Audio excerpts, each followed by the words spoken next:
Oi pessoal do Sinapse, vamos lá, eu vou resolver com vocês esse exercício da FUVEST 2018. Então ele fala assim: o hormônio melatonina é responsável pela sensação de sonolência.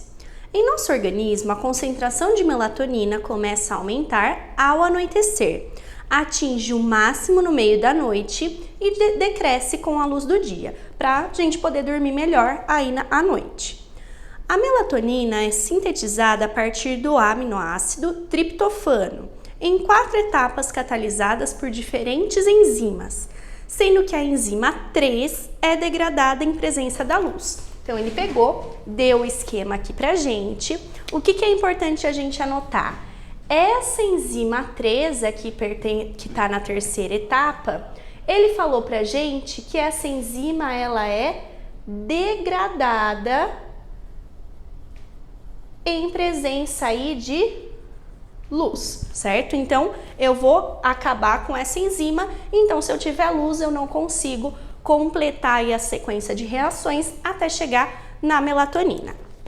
Aí ele fala assim: considere as seguintes afirmações a respeito desse processo. Então lá, 1.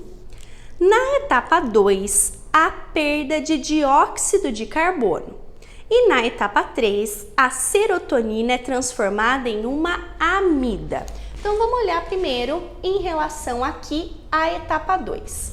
O que a gente tem que olhar? O que está diferente na primeira etapa e na segunda etapa, certo? Na primeira etapa, o que a gente tem? A gente tem esse grupo aqui em cima. Se a gente pegar e for abrir esse grupo, o que acontece? A gente tem aqui o carbono e hidrogênio, que é esse daqui. Eu tenho ligado nesse carbono um outro carbono, 2 oxigênios e um hidrogênio. Quando a gente tem aquela representação, isso daqui é a mesma coisa que uma carboxila. Então aqui a gente tem um ácido carboxílico. O que aconteceu daqui para cá? Eu eliminei essa carboxila, então a gente fala que houve aí uma descarboxilação. O que aconteceu? Esse hidrogênio que estava com o oxigênio, ele vai se ligar nesse carbono para completar as 4 ligações do carbono. Olha aqui que ficou CH2. Então, vai sair da nossa estrutura isso daqui. O que é aquilo? É um CO2. Então, eu tive aí a eliminação de um CO2, uma descarboxilação. Então, a primeira parte da questão está correta. Aí ele fala assim pra gente que na etapa 3, ele falou pra gente que a serotonina é transformada em uma amida. Ó, aqui a gente tinha uma amina na serotonina. O que aconteceu? Eu peguei e transformei aqui em dupla O e nitrogênio. Então aqui a gente tem uma amida. Então a primeira afirmação ela tá verdadeira. 2. A manipulação de objetos que emitem luz, como celulares e tablets, pode interromper ou tornar muito lento o processo de transformação da serotonina em N-acetilserotonina. O que acontece? Ele não falou pra gente lá no texto que essa enzima 3, ela é degradada em presença da luz?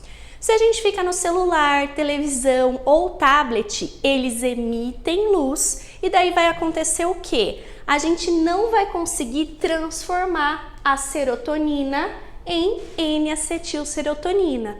Com isso, automaticamente a quantidade de melatonina diminui no nosso organismo e a gente fica sem sono, a gente não tem aquela sensação de sonolência. Então, por isso que falam aquela história de que não é para ficar no celular até tarde, senão você não consegue dormir bem, é verdadeiro, porque a gente acaba com essa terceira enzima e eu não vou conseguir produzir a N-acetilserotonina e, consequente, também vai cair a quantidade de melatonina no nosso organismo. Então, a 2 também é verdadeira.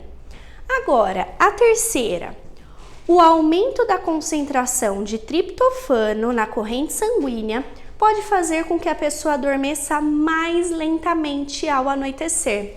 Não é o triptofano que vai originar lá a melatonina? Quanto maior a quantidade de triptofano, mais melatonina a gente vai ter no organismo, então a pessoa ela anoitece mais rapidamente e não mais lentamente. Então a última tá errada. Então ficou 1 e 2 como verdadeiras, vai ficar lá a alternativa